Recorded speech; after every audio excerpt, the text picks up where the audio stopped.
All right, everyone, we are back with the final installment of the Pierre Poilievre appearance on the Hub Canada podcast. So we're going to get into this. We're going to watch the last 10 minutes or so here. And then, of course, we're going to talk about it after like usual. Now, before we do get into it, please don't forget to like and subscribe, as it really does help grow the channel. And I really appreciate you guys so much for doing that. So let's get into this here, and then we'll talk about it after like usual. You mentioned Toronto. I want to ask a specific question about the city, if you'll permit me, because here we have a unique problem where we seemingly have too much supply in small condos and insufficient supply when it comes to family homes. Mm-hmm. What's happening in that case, and how does that fit into your broader diagnosis? So I don't think we have too many condos. I think what's happening is that the people who bought those condos did so when interest rates were lower and their incomes were higher. And now they can't close. So there are probably a lot of people that would love to live in those condos, but they're locked down with deposits, and the depositors don't know what they're going to do with them. A lot of them will walk away, yes. But then the developer is not going to have enough money. Yes. And because the cost of building in Toronto is so high, the developers, if they reprice those at a lower level, they're going to go out of business. So it's not that we have too many condos. It's that there's a huge like Frankenstein kind of screw up that happened when rates were extremely low, cash was everywhere. People made these bids, put down the deposits, and now things are much worse and they can't close. And that's another example of a crazy monetary policy, flooding money into the market and then having to pull it back later on, causing these problems. So I don't know how that problem is going to sort itself out. I think a lot of developers are going to lose a lot of money. Okay. There's going to be a lot of people who will lose those deposits, and eventually they're going to be repriced, perhaps in bankruptcies, and people are going to come in and buy them for lower prices. And what also, one other thing that means is that those contractors, those companies who build the homes, they're not going to want to build any more homes in Toronto or any big city for that matter, because they know they're going to lose their ass. It's a really good way to get companies to move out of building homes in your communities. It's just ridiculous that these policies that have allowed this to happen. And again, this goes back all the way to Trudeau, and just have a feeling Mark Carney's not going to help too much. As for the rest of it, the shortages in the other areas, and like I said, we've got to have fast permits and low building taxes, and that's how we'll solve that problem. You've been generous with your time. I just have a few more questions. Sure. One big one is about what seems to me looks like a big economic debate emerging in Parliament that involves competing visions about the role of government and markets. If you look at Prime Minister Carney's key appointments thus far, there's a sense he's looking to bring Quebec Inc., a mix of public pension investment, government spending, and preference sectors to the rest of the country. What in your mind does this get wrong? Why is it the wrong approach to boost investment and growth in the country? Well, so I don't have any problem with the origin of his staff. I mean, sure, good people can come from anywhere. Of course. I don't care if they're from Montreal or my hometown of Calgary. If they're good what they do, I am happy to see them. But I think what you're getting at here is an economic philosophy, right? And this is Carney's. His ideology is that the state should direct the economy. It's a central planning model that's failed every time it's been tried anywhere in the world. It makes a very small group of well-connected insiders vastly richer. It is state-driven crony capitalism. He believes in state-driven crony capitalism rather than free enterprise entrepreneurial capitalism. And it'll mean, big boondoggles. They'll be making big loan guarantees and grants and corporate subsidies to favored insiders. And then, of course, many of those projects will go bad, and the taxpayer will be stuck paying for them. The reality is there's no market discipline when the government is paying the bill. The government takes all the risk, and then the private sector gets all the profit. Well, you can figure out very quickly there's who's going to win in that and who's going to lose. So I believe in the free enterprise system. We should make this the best place for private sector investment, best place in the world. I mean, look at the Irish. My grandfather came over a half century from Ireland to this country the way many Irish did. Why? Because Ireland was poor. Yes. Now Ireland's per capita GDP is twice Canada's. And how do they do that? Well, massive tax relief, an open, free enterprise economy that allows investors to build stuff quickly, start new enterprises, that rewards young people who work hard, get an engineering degree, or start a business. And it's become one of the greatest economies in the world, even though the stereotype of us Irish was that we were poor. Now it's a very rich place. Yes. But you look at Switzerland and parts of the U.S., Singapore, other places that have taken this, Israel, Yes. that have taken this approach. They have overperformed, and those that have had big, heavy, centrally planned economies like the one that Carney favors, they've gotten poorer and poorer, and inequality's gotten worse and worse. When you were a Harper government minister, you championed the interests of Canadian workers with disabilities, and I see disability policy, incidentally, as another possible area of philosophical distinction between you and the Liberals. The Trudeau government, of course, ran large deficits, dedicated scarce public resources to large corporations, and then bizarrely nickel and dime the creation of the Canadian disability benefits such that a significant number of recipients will remain below the poverty line. Talk, Pierre, about your support for Canadians with disabilities, where it comes from, and the extent to which it may reflect a differing understanding of the proper role and purpose of government. Well, the government should be there to do for people what they can't do for themselves. And there are some people who have disabilities through no fault of their own, and they need help. And it's something I've been very passionate about for a long time. Now, that help can come in a lot of different ways. One thing that people don't realize is that a lot of folks who have disabilities actually do work and enjoy working. But then they get punished through all these clawbacks and other penalties. They get their drug plan taken away. They get income support stripped very sharply. Yes. And ultimately, this can lead to effective tax rates of over 100%. You know, the next dollar they earn is met with like $1.20 in lost benefits. And so they're trapped. I think the government at the federal level has a great program called the Workers' Disability Benefit. And it's meant to boost earnings for working people who have disabilities, and that gets them over that wall. Yes. And I think that's something we need to look at boosting. Let's make it so that anybody who has a disability, or anybody period, who does another hour of work, gets a bonus, takes another shift, is always better off.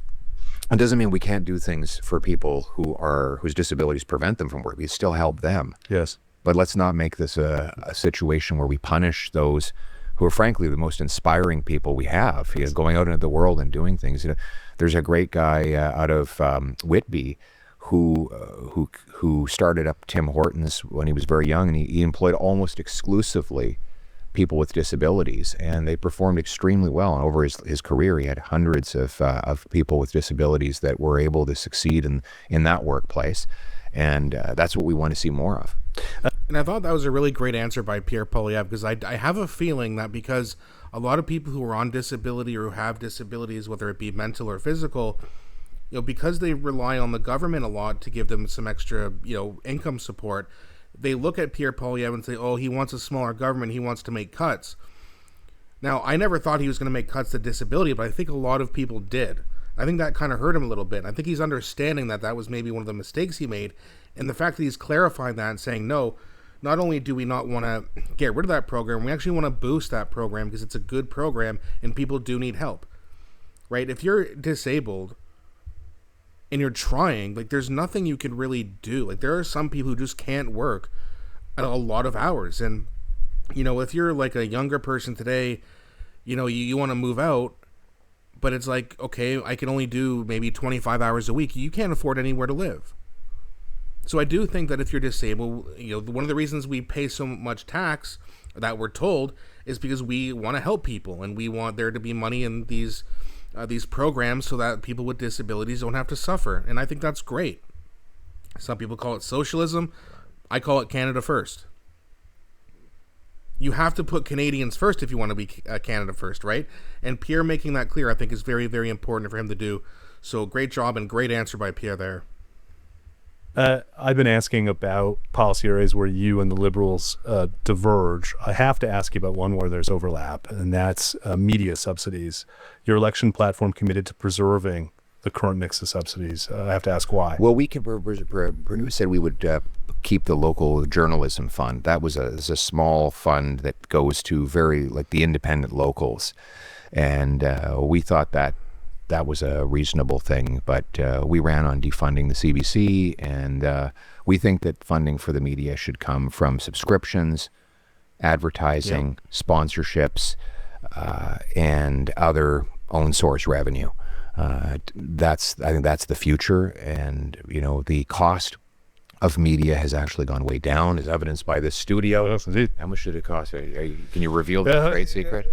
We don't want to give away all our secrets, but it would have been a lot more expensive Indeed. 15 years ago. In fact, we might not have been able to have this conversation. So with these costs being down, I think that we should encourage more freedom and free enterprise so that readers, listeners, and viewers can direct the media rather than the government. Here. Final question. We started with... Okay, before we get to the final question, I mean, that's another good answer. And he's right. Okay, look at, channels like, Northern Perspective, The Pleb, all of us, right? Like, we rely on people watching us with views. We get ad revenue sharing. We get subscriptions. And, eventually, you get a little bit bigger. You sell merchandise. You maybe offer some coaching services for people who want to start YouTube channels, live stream. You get super chats, yada yada. There's ways to make money, and you have to make it on your own merit. There's just and I know the Northern Perspective and all these other guys like me have been criticizing their comments, I'm sure. Oh, who you paid for? The real Albanian Pat, every time he puts out a poll that supports shows the Conservatives are doing well, all the liberal bots show up and go, oh, how much is Pierre Poilievre paying you? And then vice versa, right? So it's like, there's clearly crazy people on both sides, but every time you seem to be on someone's side, they just assume that you're being paid by them, and that's not true, okay? I've never talked to Pierre Poilievre. I've never met him. Trust me, there has been $0 put into my bank account from him or the Conservative Party. So, I'd love to meet Pierre Poilievre, but not because I wanted him to donate. I just would like to have a conversation with him. It seems like he's a cool, down-to-earth guy, and I'd really like to talk to him. But, getting donations from the government, of course you're going to be biased towards them. And I guess that's what people accuse me and others of doing that. But I'm not being biased. I never trust politicians. Never have. I thought I never would. And Pierre Poilievre he just seems so down-to-earth and common sense driven. I trust him more than I've ever trusted any politician, other than maybe like Robert Kennedy Jr. So, but that it is what it is, right? But his point about, making money on your own merit and growing your own thing, and doing this independently through grassroots donations, et cetera, et cetera, et cetera, et cetera, he's right. You don't want government funding journalism, because then it's not journalism and it's not news. The election campaign, I want to end there. This was your first national campaign as a leader of a national party. What did you learn about the country that you didn't already know after traveling across it for nearly 40 days? I think it's the incredible potential of the country. Very inspiring people I met across the country, and they were very hopeful. That's what I loved so much, is seeing the hope that people had on their faces when I would meet them. And we have an incredibly well-educated, smart workforce. Our people are very patriotic. They really love the country, and they care about it. And I think that if we can unlock that potential, we could be the richest country in the world, and the most prosperous with the best living standards. So I walk away from my experience going through that gauntlet very optimistic about the future of the country. A great way to wrap up our conversation. Pierre Poilievre, leader of Canada's Conservative Party, thank you so much for joining us. Great at Dialogues. Thanks, Sean. All right, so overall, I thought that was a fantastic interview. Sean, the host, did a really good job. I thought he asked some good questions, and Pierre did a good job answering the questions, providing, some solutions. And, the thing he said at the end there where he's talking about, hey, the thing I noticed the most about this country is how, patriotic and hopeful people are. And when I met people, I saw this hope in their eyes, and that's a great thing. Now, of course, there's a lot of people who are less hopeful now because the election didn't go our way, but another one's coming. I know a lot of people don't think there is. They also said that before the last election, so they're wrong then. They could be wrong again. I've been wrong before. Who knows what's going to happen? But we need to stand behind this guy because he's at least showing that he cares. Now, again, politicians lie. Again, I have a very hard time trusting politicians. But again, I mean, Pierre Poilievre seems like the most trustworthy guy available. Some people, I guess, well, most people who voted thought it was Mark Carney. Some people think it's neither of them. All right, to each their own. But I mean, when you listen to podcasts like this, which a lot of non-voters don't watch, and they should, you kind of go, okay, you know, this guy's pretty chill. He has common sense. He's down to earth. He seems like a real patriot. And when you hear him talk, you get this feeling like he actually cares about the country. I don't get that from Mark Carney. I never got it from Jagmeet Singh. I never got it from Justin Trudeau. And with Pierre Poilievre, he just has that. There's just something about him where you feel like he's actually being honest. And again, I could be very naive about that right now. I could always be wrong, of course, but we got to give Pierre a chance. He deserves at least that. For all he's trying to do for us, we need to have his back and try to do everything we can to get him in office in the next election, which hopefully will happen very soon. But he needs a chance. We got to do something other than just liberal. Like, it's just too much. Like, what's it going to take for this country to be done with liberals? I don't know. That being said, I think that their strategy to win the last election is a strategy they won't be able to use again. I don't see the NDP collapsing again. I can see them actually rebuilding over the next year or two and getting stronger and retaking some of those liberal voters back. But we'll see, right? We don't know. But anyway, let me know what you guys think about that. The video, the segment, the whole podcast. What did you think of this mini-series? The next time Pierre Poilievre does a podcast, should I do another one? Let me know what you think. Please don't be shy. And again, please don't forget to like and subscribe. It really does help grow the channel. Thanks so much for watching, and I'll be back shortly with a new one.